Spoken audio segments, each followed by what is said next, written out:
About Time with Rashawn's About Time Boxing, aka Mr. Trill 100 Mil. What's up to my About Time Boxing family and the Trill 100 Mil gang?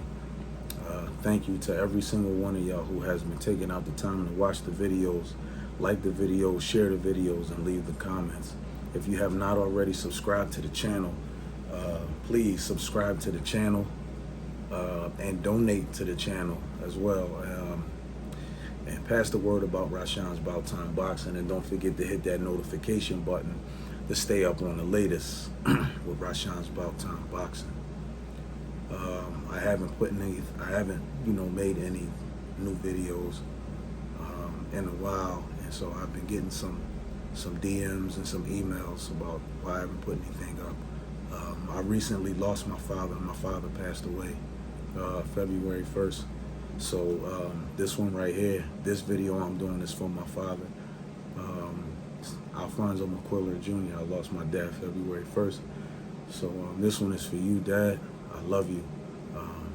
Rest well. All right, so Ryan Garcia and Gervonta Davis fight has been finalized for April 22nd, and they're meeting at a catchweight. I don't know what the catch weight is. I'm sure it's probably going to be maybe close to 140 pounds, maybe 137, 138, maybe somewhere around there, something like that. They're meeting at a catch weight with Tank reportedly earning a guaranteed purse of 1.5 plus 60% of the pay-per-view revenue, and Ryan Garcia supposedly getting a guaranteed purse of $350,000. With 40% of the pay-per-view revenue. Now, this is a mega fight. Make no mistake about it. It's a mega fight. But I feel like, however, $350,000 is low. Especially, for Ryan Garcia, especially, like seeing as though like a lot of people are going to buy this fight because of Ryan Garcia. I'm not saying that because listen, I like Tank. And y'all know I rock with Tank, you know what I mean? And I'll point out a lot of things that a lot of people don't point out about Tank, as far as like, him actually being a really good boxer and don't get the credit for it. But Ryan Garcia has a huge following, so a lot of people is going to buy this fight. This fight probably might do between maybe 200,000 and 300,000 pay-per-view buys. And I feel like, honestly, I feel like that the money that both of these guys is getting is actually low. You know what I'm saying? Like, De La Hoya at this stage of his career made more money than these guys are making. Floyd Mayweather made more money than these guys are making at this stage, at this stage of their career. I feel like that if it was going to be that way, I feel like that at least Ryan should be getting like 1.5, and then Tank should get like 3 million. You know what I mean? Or Tank should get like, 4.5 or 5 million, and Ryan should get 2 million or 2.5. You know what I mean? And the 60-40 pay-per-view revenue split, I'm good with that. It's just the guaranteed purse. I think that Ryan Garcia should get more than 350,000. I will say that. Even though, Ryan Garcia has attention-seeking behavior. This guy has a history of, pump faking and just throwing stuff out there. You know what I mean? And, a lot of times not following through, saying that he want to do this and want to do that. But from my sources and the information that I gathered, that these two guys made the fight happen. And I respect both of them for that. Tank, because Tank was saying, like, listen, well, if Al Heyman and PBC don't make the fight happen, I'm going to go somewhere else and make it happen. Because, Tank did a few interviews where, he was asked about how much more longer was he going to be doing this. And he said, well, not that much more longer. He said he want to fight the big names, and then call it quits. And now, to Tank's credit, before he fought Isaac Cruz, before he fought, who was the guy that he knocked out with the uppercut? What is his name? His name is on the tip of my tongue, but y'all know who I'm talking about. Santa Cruz, Leo Santa Cruz. Before he fought Santa Cruz, even before he fought Barrios. Matter of fact, around the time when he fought, you know, Jose Pedraza, the other guy that the guy from Cuba, can't remember his name either, but y'all know who I'm talking about. But Tank has been wanting to fight the big names. He wanted to fight Lomachenko, and this is all the time when Floyd actually had Tank underneath his Mayweather Promotions. So he wanted to, you know, he wanted to fight the big names. He wanted to fight the Devin Haney's, the Lomachenkos, you know, all them guys. He wanted to fight them guys. And, you know, Floyd and them was the ones who wouldn't let him fight those guys. That's why he, you know, was going on these rants and raves on, you know, on Twitter and different things like that, asking to be released from the contract. He was saying like, well, listen, you know, when y'all gonna give me my termination papers? When y'all gonna let me go? Because just like Devin Haney said, and I said this before, Devin Haney said all that A side, B side stuff. He said, listen, if fighters really want to make the fight happen, they can make the fight happen. All that A side, B side stuff, at the end of the day, is up to the two fighters. And we know that happened with Mayweather and Pacquiao.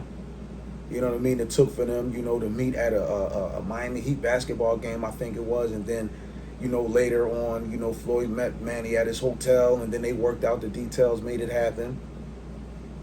Devin with Kambosos in both fights. You know what I mean? And now Tank, you know, and Ryan Garcia. So if the two fighters if they really want to fight each other, trust me, they can make the fight happen. That's why I feel like there's no excuse for, you know, the Terrence Crawford, Errol Spence thing not happening. There's no excuse for that. You know, but like I said, I'm looking past that. I'm looking forward to April 22nd. And if I'm not mistaken, I believe Jaron Ennis is going to be the co-main event on there. And I think they're trying to make the fight with Jaron Ennis and Royman Villa, the guy who fought on the last undercard, and the guy who beat Rashidi Ellis. Even though I feel like Rashidi Ellis was robbed in that fight. Rashidi Ellis won that fight, but it was the fact that he ran out of gas, he couldn't make adjustments, and got knocked down in the fight they gave to fight to Villa. But I tell you one thing, Royman Villa cannot fight Jaron Ennis the way he fought Rashidi Ellis. Standing in front of him, walking to him, and just standing right there. That's not going to happen with Boots. Not. But that's another, you know, for a whole nother video. But, you know, this fight is going to be, I believe this is going to be a good fight. It's going to be very strategic on Tank's behalf. Ryan is going to be emotionally charged in this fight. And if he's not careful, he's going to get clipped. Because when he fought Luke Campbell, and Luke Campbell caught him, you know what I mean? And Luke Campbell was a southpaw. And Luke Campbell caught him with that straight left and put him straight down. Now, he got back up, and he finished the fight. But if you're fighting Gervonta Davis, you cannot go in there emotionally charged and thinking that your emotion is going to carry you through the fight. Because if you carrying that angst and that, you know, that anxiety and them emotions with you, you'll burn yourself out. You will exert a lot of unnecessary energy for no reason. Because Tank is going to be patient.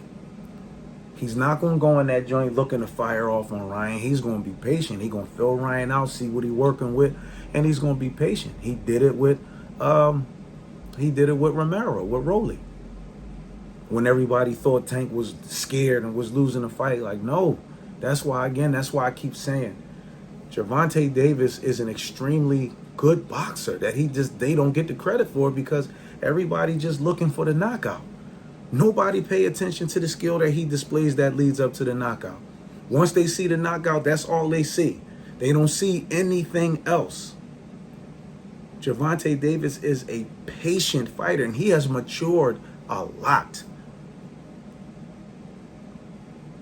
And we know that Ryan Garcia's last fight against Javier Fortuna, that was a fight he was supposed to win and look good winning. Javier Fortuna's already at the end. He's washed up. So you look at his last fight and you look at Tank's last fight. Rolly was a bigger threat, a bigger risk than Javier Fortuna was to Ryan Garcia. But this is the biggest fight of Ryan Garcia's career, not of Gervonta Davis. It's not. And some of y'all may beg to differ. That's okay. Some of y'all may beg to differ. That's okay. But this is not the biggest fight of Gervonta Davis' career. This is the biggest fight of Ryan Garcia's career. Say what y'all want. Ryan is 23-0. He got 19 knockouts. Cool. Tank is 28-0 with 26 knockouts. And so we know, you know what I mean? And now Ryan Garcia is a strong fighter. He has power. He has power. 19 knockouts is nothing, it's nothing to scoff at. It's nothing to scoff at. But we know that Gervonta Davis can end the fight with one punch. I'm not saying that Ryan can't. But Ryan Garcia is going to have to be a different Ryan Garcia. He cannot go in there emotionally charged. He can't go in there looking to take Tank's head off and all. He can't. He's going to have to be patient and let the knockout come if he expects to get it, which I don't believe he will. I got Tank stopping Ryan Garcia midway or late in the fight. Well, I would say between like the 7th and 11th round, I got Tank stopping Ryan Garcia. I got him stopping Ryan. It's possible the fight could go 12 rounds. I'm not saying that it can't. It can go 12 rounds if it's enough grabbing and holding going on either side. But I'm just saying that we know, Tank is, and a lot of people think that Tank is going to be distracted because of his upcoming, sentencing for this hit and run, accident, situation that he has. But I don't think that Tank is going to let that distract him. And in fact, I think that that's going to be motivation. I think that he's going to be motivated by that. I think that he's going to use that to be even more focused than ever. And he's scheduled, I think, to go to court 2 weeks after the fight. So I think it's 2 weeks after the fight he's scheduled to go to court for that. You know what I mean? And who knows? He may already know what the outcome is going to be. His lawyers probably already told him, like, all right, we already worked this out. This is what's going to happen. Who knows? But I don't think that he's going to be distracted by that. I don't think he's going to let that creep into his mind and distract him. Once he's in that ring, you know what I mean? And, Calvin Ford and his entire team, they're going to make sure he is prepared. So come April 22nd, Tank will be war ready. I don't have no doubt that Ryan Garcia he'll be ready to. But Ryan Garcia has attention-seeking behavior. He does a lot of things, just to get attention to himself. And come April 22nd, he's going to get all the attention that he wants. Everything that he said, because after he fought Luke Campbell, he rant and raved about, y'all want to see me knock out Tank? Yeah, I want to fight Tank next, did all that stuff, and then he went to the shadows. He went into the shadows. Then he peek his head out, start running his mouth again, then go back in the shadows again. Like, nah, Tank is, Gervonta Davis has matured a lot. And he wants to fight these big names to prove that he's the best. So when a lot of people was talking about, why don't Tank fight this person? It wasn't that he didn't want to fight those people. It was Floyd Mayweather who had control of everything. Floyd Mayweather and Al Heyman, Leonard Ellerbe, they had control of everything. And I don't, and I honestly feel like that when they had, control of Tank's career, I honestly believe that they had good intentions. And I honestly feel like that they were doing or at least trying to do what they thought was best for him in his career. I don't think they were trying to keep him from those big fights. However, maybe they may have felt like that he wasn't ready for those fights yet. I don't know. Or, they wanted to let those fights build up. But fighters age, man. They age. So, when Floyd wanted certain fights, nobody got in the way of him getting the fights. He went to Al Heyman and Al made the fights happen. So when Floyd got to fight the people he wanted to fight. Marquez, you know what I mean, Cotto, you know, Mosley, all the people he wanted to fight. They bended to his will, so they got the fight.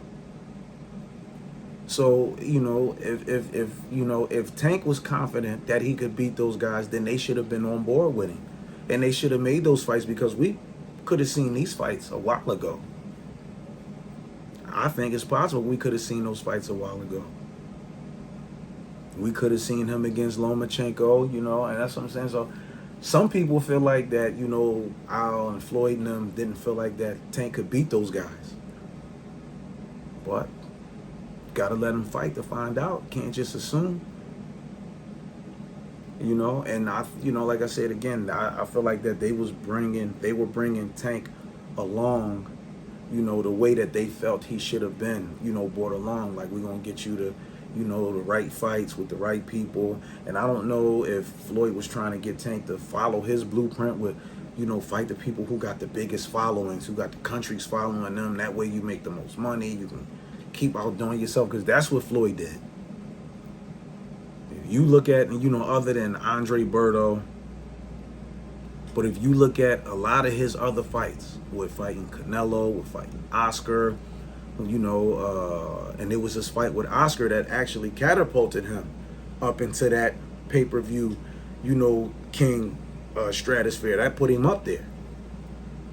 So when he fought Oscar, Canelo, Miguel Cotto, Robert Guerrero, you know what I'm saying? Manny Pacquiao, you know what I mean? Maidana, you know what I'm saying? Like, you know, so you fight those people who got entire countries, Baldomir, people who got countries following them. You're gonna make, you know what I mean? You're gonna, you know, your numbers are gonna do good, because people are coming out. They come out to support their countrymen, those other countries, the Argentinians, the Mexicans, the Cubans, the Dominicans, the Puerto Ricans. Like, those people, they come out to support. They do. They come out to support their own. That's why Oscar was so big, because the Mexican people loved him. The Filipinos loved Manny Pacquiao. When Manny Pacquiao fought, the crime rate in the Philippines was 0. 0 when Manny Pacquiao fought. When his fights, he fought, 0 crime in the Philippines. 0. Because everybody was tuned in to watch. So these are people who had, you know, Canelo got an entire country following him. You see what I'm saying? So, you know, and I don't know if that's what they were trying to do, but Gervonta Davis was more or less like, yo, listen, no, I want to fight these people, man. People saying I can't, I'm scared. And people, that's why when people were saying that Tank was scared to fight Loma and Devin and all these other people and all that, that wasn't it. It wasn't him. It wasn't him. You know what I mean? So there's a lot of fights still to be made at 135 for Tank before he retired. It's a lot of fights. You still got Devin Haney. You still got Shakur Stevenson, Lomachenko. You know what I mean? Like, all of those, like, those I think are the biggest fights for him right now at 135, other than, like, him fighting Ryan. But, you know, Devin Haney, Lomachenko, Shakur Stevenson. And I think once he, you know, if he can make all those fights happen, that's it. He's going to call it quits after that. He's going to call it quits after that. And he already said it himself. He just want to fight these big names. Everybody, you know, because Tank got a point to prove. Like, that's his whole thing. Everybody's saying, I can't beat these guys. Well, I got to prove that I can. And until he fight those guys, of course, that remains to be seen. But his fight with Ryan Garcia, Tank wins this fight. Tank wins this fight. I don't see this fight going 12 rounds. And if Ryan Garcia exert all that unnecessary energy and he punch himself out, because Tank gonna be patient. Remember, that's how he knocked out Rolly. He was patient. Everybody was talking about, oh, he's scared. Look at him. Nah, Tank was patient. And he saw everything. And you see that split second, that quick boom, sent Rolly straight down. So don't ever think he's scared. He's being patient, and he's waiting for the opportunity to present itself for him to strike. And when he strike, it's lethal. And I'm not saying Ryan has the power and the potential to hurt Gervonta Davis. Yes, he does. But he got to land those shots to do it. And Tank, like I said, Tank don't get credit for his boxing ability. He don't get credit for his defense. People don't give him credit for those things. People don't give him for being, you know, a smart fighter. He don't get that credit for that. But he should. But, you know, anyway, April 22nd, Gervonta Davis and Ryan Garcia. Y'all drop the comments in the comment section below. Let me know what y'all think. Again, this one is dedicated to my father, Alphonso McQUILLAR Jr., who I lost. My father passed away February 1st, 2023. I love you, Pop. This one is for you. Rest well.